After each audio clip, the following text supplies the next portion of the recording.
ನಮಸ್ಕಾರ ವೀಕ್ಷಕರಿಗೆ, ಫಿಲೋ ಚಾನೆಲ್ಗೆ ಸ್ವಾಗತ. ಇವತ್ತು ನಮ್ಮ ಮನೆಯಲ್ಲಿ ಪಡ್ಡು ಮತ್ತೆ ಹಸಿ ಮೆಣಸಿನಕಾಯಿ ಚಟ್ನಿ ಮಾಡೋಣ ಅನ್ಕೊಂಡಿದೀನಿ. ಒಂದ್ ದೊಡ್ಡ ಲೋಟ ಗಂಟಕ್ಕಿ, ಅರ್ಧ ಲೋಟದಷ್ಟು ಉದ್ದಿನ ಬೇಳೆ ನೆನ್ಸಿಟ್ಕೊಳ್ಬೇಕು.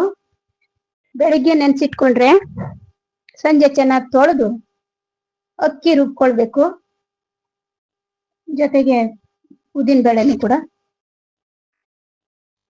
ಬೆಳಿಗ್ಗೆ ತೆಂಗಿನ ತುರಿ ಹಾಕಿ ಹಿಟ್ಟಲ್ಲಿ ಸೇರಿಸ್ಕೊಂಡು ರುಚಿಗೆ ತಕ್ಕಷ್ಟು ಉಪ್ಪು ಹಾಕಿ ಒಡ್ಡು ಕಾವಲಿ ಗ್ಯಾಸ್ ಮೇಲೆ ಇಟ್ಟು ಗ್ಯಾಸ್ ಹಚ್ಚಿ ಚಮಚದಿಂದ ಹಿಟ್ಟು ತಗೊಂಡು ಕಾವಲಿಗೆ ಒಂದೊಂದಾಗಿ ಹಾಕೊಂಡು ಮೇಲಿಂದ ಒಂದು ಪ್ಲೇಟ್ ಮುಚ್ಕೋಬೇಕು. ಮತ್ ಪ್ಲೇಟ್ ತೆಗೆದು ಚಮಚದಿಂದ ಮುಚ್ಚಿ ಹಾಕೋಬೇಕು.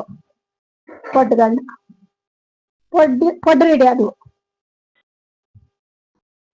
ಜೊತೆಗೆ ಚಟ್ನಿ ಮಾಡೋಣ. 2 ಹಸಿಮೆಣಸು, ಸ್ವಲ್ಪ ತೆಂಗಿನ ತುರಿ, 1 ಸಣ್ಣ ಗಡ್ಡೆ ಬೆಳ್ಳುಳ್ಳಿ, ಹುಣಸೆ ಹಣ್ಣು, ಒಂದಿಷ್ಟು ಶುಂಠಿ, 1 ಈರುಳ್ಳಿ, ಸ್ವಲ್ಪ ಕೊತ್ತಂಬರಿ ಸೊಪ್ಪು, ರುಚಿಗೆ ತಕ್ಕಷ್ಟು ಉಪ್ಪು. ಹಸಿಮೆಣಸು ಸ್ವಲ್ಪ ಹುರ್ಕೋಬೇಕು.